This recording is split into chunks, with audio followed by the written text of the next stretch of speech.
Хау, длиннолицые пилоты, носимые ветром. Сегодняшним героем нашего видео будет вот этот топор войны, вот эта дубина, точнее, войны, ручка Apache от VPC Verpil. Не разбегаемся. Прежде чем мы начнем, мне необходимо сделать одну ремарку. Дело в том, что на момент записи видео эта ручка называлась Apache 64, но в конце прошлого года Verpil переименовал ее в ее настоящее актуальное название Dual SF Collective Grip. Я не знаю по какой причине, я догадываюсь по какой причине, но суть в том, что в этом ролике ручку я буду называть ручка Apache, хотя называется она на данный момент по-другому. Это уже становится традицией, что обзоры на устройство Verpil у меня случаются с большой задержкой с момента попадания этих устройств ко мне в руки. Вот и в этот раз, выдержав и настояв ручку несколько месяцев, я наконец-то разродился достать ее, так сказать, из широких штанин. В общем, приезжает рукоятка вот в такой коробке, которая недвусмысленно намекает, что у нас находится внутри. Внутри у нас только рукоятка и, собственно, все на этом. Ни бумажек, ни QR-кодов, ничего этого нет. И не надо, собственно. А сама ручка предстает нам в таком приятном на вид и на ощущение матовом пластике. Мы обзор рукоятки начнем не традиционно с нытья, но с нытья не моего. Как мне тут волшебное зеркальце подсказало, в интернете, собственно, хватает недовольных покупателей рукоятки от Apache. Обычно это, необычно, это вообще в подавляющем большинстве своем это забугорные товарищи. И вот они чаще всего жалуются на качество материалов и на качество, тактильность кнопок, хаток, все такое. Кнопки, хатки мы разберем чуть попозже, как они нажимаются. А вот в плане качества, по мне так наши уважаемые партнеры зажрались. Не знаю, что тут может в качестве не понравиться в рукоятке. Рукоятка идеально собрана, у нее нет ни щелей, ни каких-то видимых, ощущаемых отступов между деталями. Зарубежные Verpil пишут, что ручка уступает по качеству другим рукояткам Verpil. У меня, к сожалению, только одна из них от Verpil рукояток, это известная вам Shark 50. Пластик по мне так одинаковый. Он на Shark он такой более гладкий получается. Хотя выглядит, конечно, рукоятка тоже матовой, но вот именно по ощущениям он такой полуглянец, скажем так, да. Apache матовый, то есть такая приятная, я не знаю, кстати, песочная, что ли, поверхность. Рука на ней, в общем, совсем не скользит. Поэтому я не знаю, почему народ возмущается, что тут особенного в других рукоятках от Verpil, да, в той же Alpha Prime, например. И чем ручка Apache может быть хуже? Идеальнейший. По мне так офигеннейший, один из лучших продуктов, что мне вообще доводилось держать в руках, вот именно в плане качества, производства, эргономики, еще поговорим об этом. Именно вот то, как собрана ручка и какой материал используется. Мне единственное, что в ней смутило, тут есть такой небольшой след. Это, в общем, такая граница, да, получается, рукояток, верхний и нижний. Я сначала подумал, что это вообще царапина. Я даже сначала думал жаловаться, написать, как-то упаковывали, возможно, поцарапали, порезали, не знаю. А потом присмотрелся, нет, это остался след от толкателя, скорее всего, от формы. Это, возможно, единственная придирка с моей стороны, которая могла бы быть вот именно к качеству материала и сборки рукоятки. Поэтому я не знаю, что такое. Я не знаю, что не понравилось зарубежным пользователям. Повторюсь, зажрались. По эргономике. Как говорится, далеко ходить не надо. Вот оно, да, уже видно. Мы, собственно, к размеру вот этой дылды еще вернемся, когда ручку подключим на рожь. Там у меня всплыл один нюанс. Печальный в данном случае. В моем опыте. В общем, вот сравнение у нас K50, Shark 50 и Apache ручка, которая практически в 2 раза больше по размеру, чем K50. В плане K50, если кто помнит по видео, у меня были нарекания единственное то, что там к дальним тумблером не всегда было удобно к ним дотянуться. Ну, не было, есть дотянуться. Вот. В плане эргономики ручка Apache, ну, я сразу скажу, она толстая. Вот для моих рук небольших, в каждом видео мы говорим о моих небольших лапах. В общем, шарку мне держать удобно. Шарки у самой рукоятка очень тонкая, да, и она идеально лежит в моей руке, то есть у нее полный охват. У Apache что нижняя ручка, что нижняя половина рукоятки, что верхняя половина рукоятки, они достаточно широкие, они такие, массивные, что ли, я не знаю, они, ну, жирные, в общем. Вот, мне не совсем удобно, у меня охват получается не полный рукоятки, и мне вот, особенно вот эта вот часть, вот эта вот часть, она, так получается, неприятно давит на ладонь, вот. С нижней половиной получше ситуация, но тоже не могу сказать, что комфортно мне с моими руками. Вот. Она, если сравнивать, например, с другими рукоятками, вот кто знает, от ВКБ от F14, я вот не люблю эту рукоятку, она такая же, она тоже такая же жирная, да. Но хотя вот у меня есть друзья, Тёма, привет, которые любят эту ручку, все их устраивает, ну там лапищ, конечно, ого-го, да. Мне вот с моей небольшой ладонью F14 держать неудобно, потому что, вот говорю, потому что она широкая очень.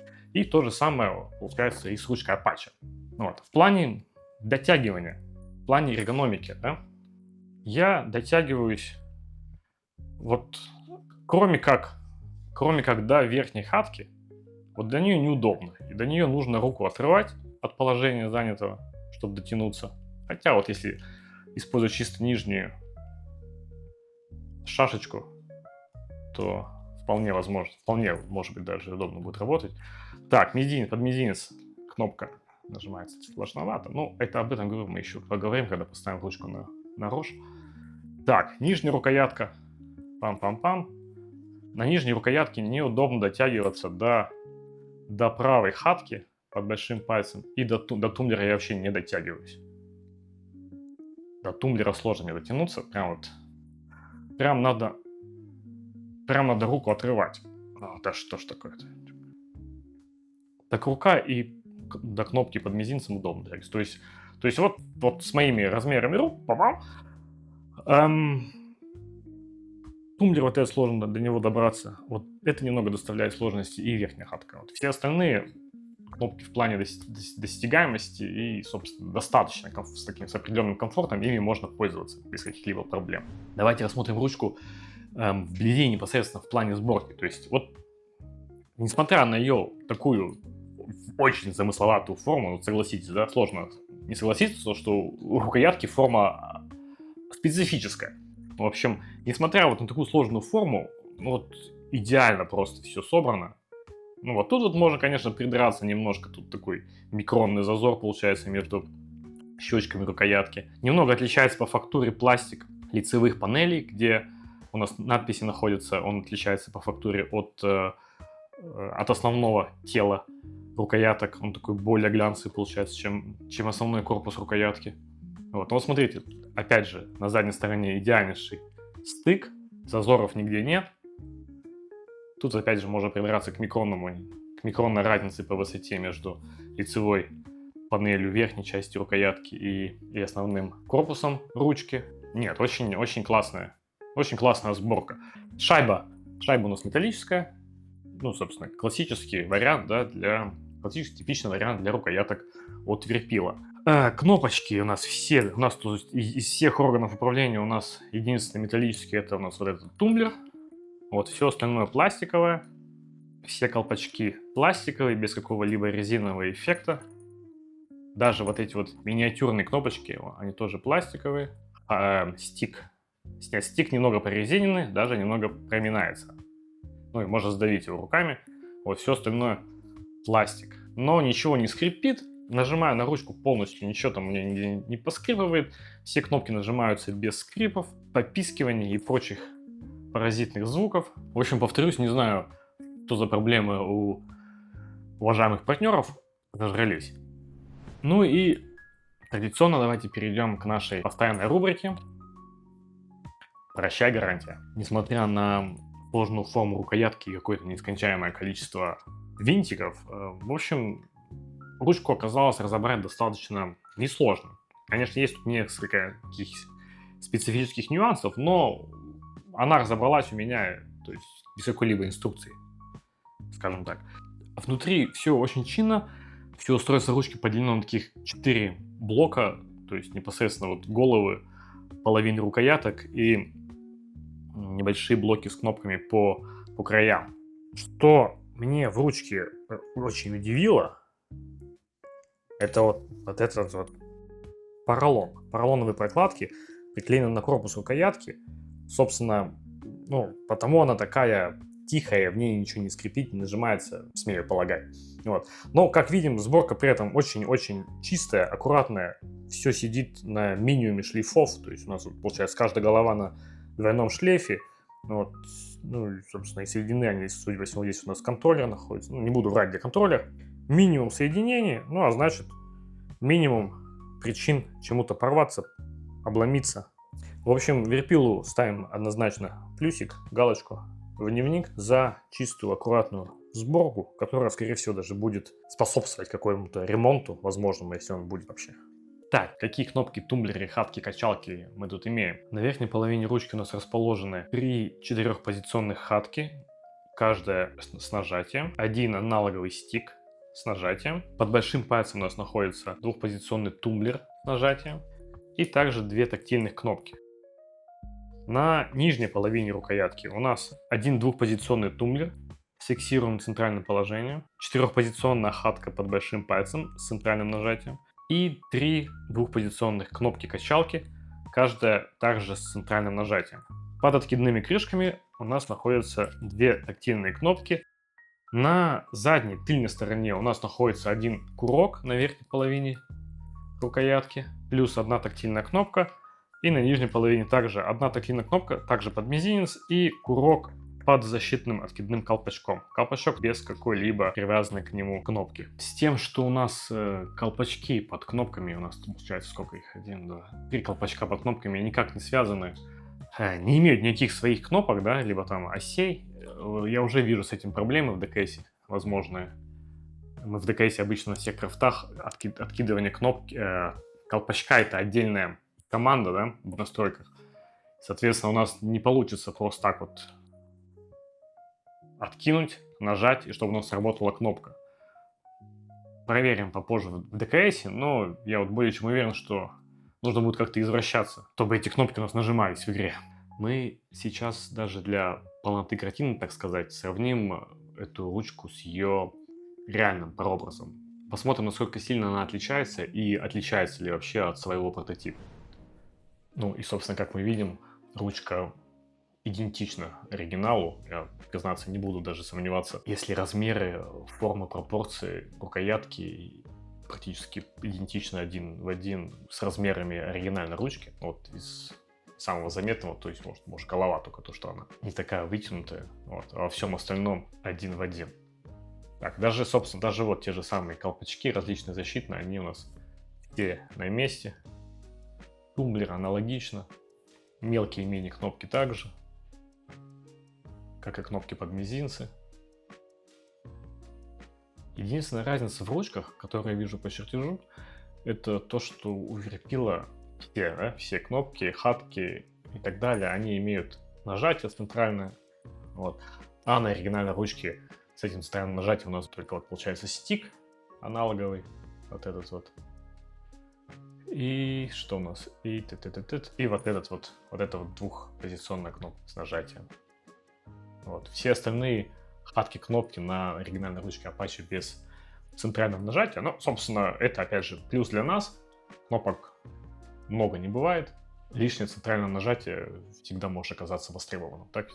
Ну и, собственно, вот она, моя главная боль с новой рукояткой.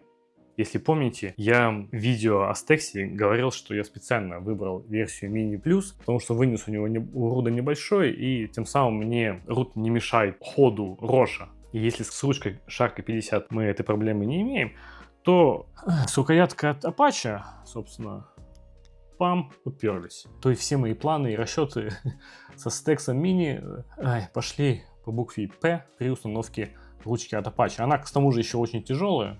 Она вот видите, опускаю она. И если ручка Shark вот в этом положении держится сама, то Apache опускается вниз. Поэтому, если покупаете рукоятку Apache, одновременно с ней же покупаете вот этот вот противовес балансир от Сверпила. С ним рукоятка будет держаться в любом положении. В общем, сейчас моя единственная надежда, пока еще не угасающая, это поставить когда-нибудь лет через 20 рожь на стену, и тогда, возможно, у меня проблема вот с этим выносом решится. То ручка Apache тоже не будет упираться в руль. Что еще обнаружил таким неприятным моментом, в силу размеров и длины ручки, она, ну и того, что она пластиковая, она немного, в максимальном положении, она немного изгибается, что ли. Вот если я, например, держу ручку Роша, твердо, чтобы она не двигалась, то сама ручка вот где-то вот в этой половине, в этой части, она так гуляет немного. Это не критично, это по сути, это вот заметно именно в момент, когда ты начинаешь ручку вверх тянуть, вот именно в момент страгивания такой ощущается такой небольшой люфт, изгиб рукоятки. Ну, давайте подключим ее, значит, к компьютеру и потыскаем кнопки в конфигураторе от Сверпила. Поменяем сначала рукоятку нашей Shark на ручку Apache. У нас и тут две. No Shift Modifier, Hold Modifier. Не знаю, что означает. Давайте выберем первую. Создадим профиль. Устройство перезагрузилось и очень клево стало светиться. Собственно, это одна из таких фич, да, рукоятки, то, что у нее есть подсветка. В отличие от рукоятки Shark 50 или Hawk 60. Подсветку можно менять. Она у нас меняется на вкладке LED. Вот тут мы выбираем необходимые нам цвета подсветки. То есть мы их можем поделить по зонально, либо выбрать вот все разные и, например, сделать, я не знаю, давайте вот лазурную подсветку сделаем. И сделаем, например, давайте какую-нибудь чисто протестировать. Сделать, например, ее разные на разных зонах рукоятки.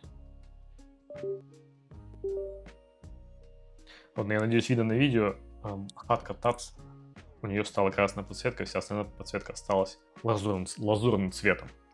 Вообще подсветка на ручке, она как бы не нужна, вот признаться. Мы же ведь не смотрим, когда работаем педалями, так мы же не бросаем взгляд вниз на педаль. Ну и то же самое с ручкой Роша, вроде она внизу у нас где-то там, под левой рукой. Вроде что на нее глядеть в темноте и, соответственно, смотреть на подписи кнопок, хаток. В общем, на Роше она не первой необходимости, в общем, вещь, но однозначно эффектно, красиво. Ну и вот заодно сейчас мы проверим тактильность работы кнопок, что там могло не устроить наших зарубежных товарищей. Ну вот так, давайте по порядку. Значит, Jet кнопка обычно тактильная, ничего особенного в ней нет. Нажимается нормально. Кнопка Chop. Также тактильная кнопка обычно нажимается без каких-либо особенностей. Тумблер аналогично. Хатка правая. Ну, она как бы так, она весьма свободно двигается, не кликая по кнопкам направлений, но я не могу сказать, что что-то здесь не так в плане нажатия. Так, двухпозиционный переключатель. Аналогично. Как бы сам ход, кстати, нажатие на него не самое удобное, немного непонятно. Вроде он кликает, а порой бывает не нажимается. Либо нажимается, видите, да, мигают одновременно. Нажатие вниз и центр. Вот как. Так, второй. Также аналогично, да? То есть можно две кнопки зажимать одновременно. Возможно, это даже изначально запланировано было. Хотя, честно говоря, сомневаюсь. То есть вот эти вот три двухпозиционных кнопки работают, в принципе, одинаково. Ход у них, говорю, немного такой хлюпковатый, но нажимаются они тактильно, понятно, вот за исключением только, когда ты прожимаешь центр у них. Кнопки на верхней половине рукоятки. Так, тактильные. Не вопрос. Кстати, под мизинец. Тоже без проблем. Курок. Без проблем. Так, тактильные мелкие кнопки идеально нажимаются. Двухпозиционная кнопка, опять также аналогично, у нее такой легкий хлюпковатый ход. Но нажимаются вверх и вниз нажатия достаточно понятны, кроме центра. Так, мелкая хатка. Вот она вот мне неудобная. Вот из-за своего колпачка, вот этого вот такого конусовидного, наподобие колпачка на мини-стик на стексе, который по дефолту идет такой выпуклый, а не впуклый. Неудобно пользоваться, соскальзывает палец с хатки, особенно если нажимаешь вправо-влево. Но опять же, нажатия четкие по направлениям, нажатие в центр не очень. Правая аналогичная хатка работает также, аналогично. Верхняя. Вот верхняя, кстати, на верхней хатке, которая с колпачком в виде башенки, там нажимается центральная кнопка достаточно понятно, да? Не промахиваешься, в общем, при нажатии. Ну и аналогично нажатие на стике. Курок под мизинец. Ну, в общем, тут что? Как бы я и соглашусь, и не соглашусь с зарубежными пользователями. Вот. В большинстве своем 90% кнопок, 90% нажатий кнопок ну, работают вполне, в общем. Центральные нажатия, да, они работают как-то так, сносно, скажем так. Что у нас в плане удобства пользования рукояткой при ее размере? Ну вот, когда она находится в нижнем положении, то нижняя половина рукоятки идеально, вот именно для, когда ручка опущена вниз. Когда же она у нас поднята, буквально вот процентов на 30, наверное, то локоть уже начинает уходить назад, становится не очень удобно пользоваться, и значительно удобнее использовать верхнюю половину рукоятки. В верхнем положении рука на стойке лежит удобно на рукоятке, вот, и именно положение локтя очень комфортно. Такое ощущение, что у тебя на подлокотнике вообще расположена рука. Несравнимо по сравнению с тем, когда у тебя локоть уходит назад вот при максимальном шаге, когда ручка вверх поднята вот с рукояткой от Sharky, например, либо вот с нижней половины до Apache. Но когда она опущена, то приходится тянуться очень сильно вперед за ней, то есть отрывается спина от спинки стула, то есть рукоятку весь рожь нужно смещать максимально назад, чтобы, и, возможно, даже приподнять его, чтобы вот именно в нижнем положении рукоятки, верхняя половина, ее было удобно и более-менее комфортно пользоваться. Ну, собственно, в ДКС у нас никаких откровений. За исключением того, что в верхнем положении рошем работать вообще, ну, держась за верхнюю половину роша, им работать можно настолько точно и дозированно, то это выше всяческих похвал.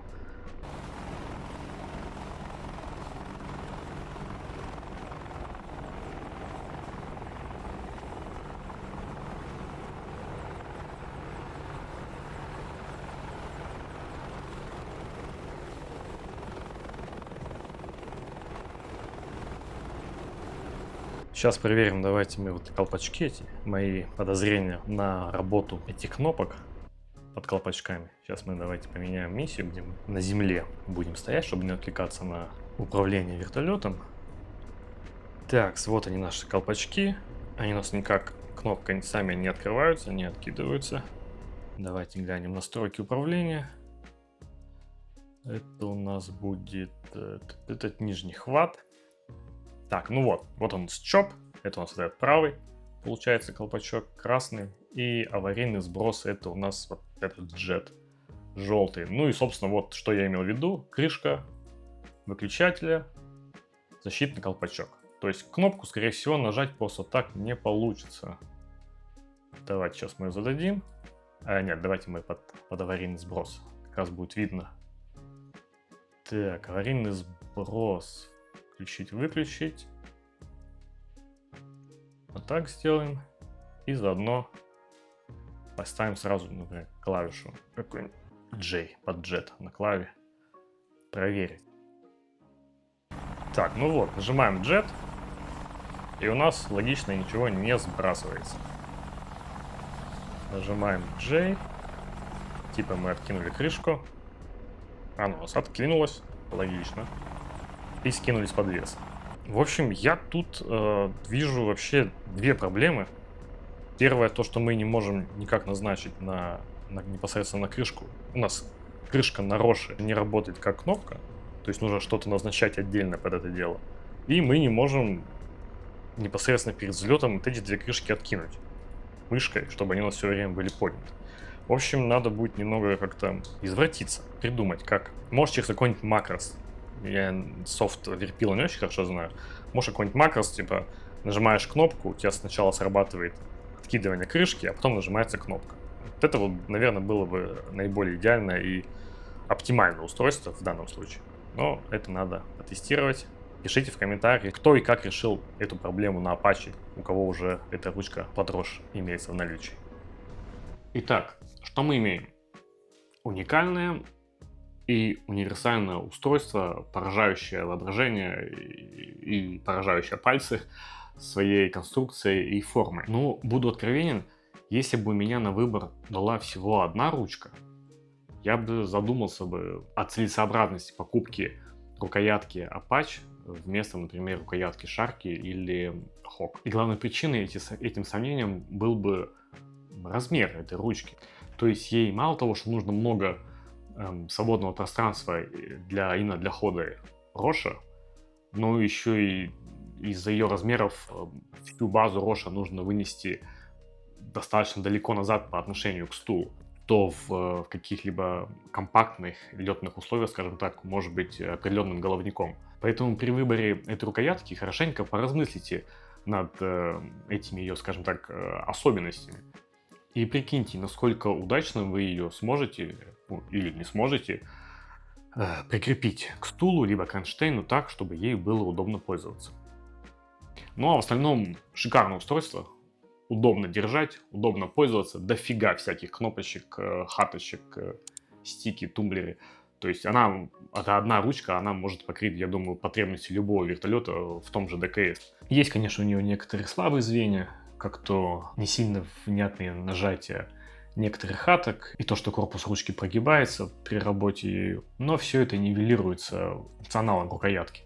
По мне, так она настолько классная и универсальна, что вообще можно было бы смело забросить шарку в дальний угол и забыть про нее. Но этого, конечно, у нас не произойдет, ибо то родное, любимое. Хотя шансы этого были как никогда близки. В общем, Верпил, давай еще крутых ручек по мотивам. Они у вас очень офигенные получаются. Ну а мы на этом прощаемся и традиционно увидимся в виртуальном небе. Пока-пока. Мы сейчас,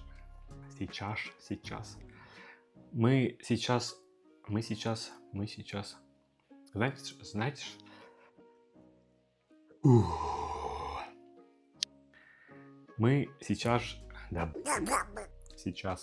мы сейчас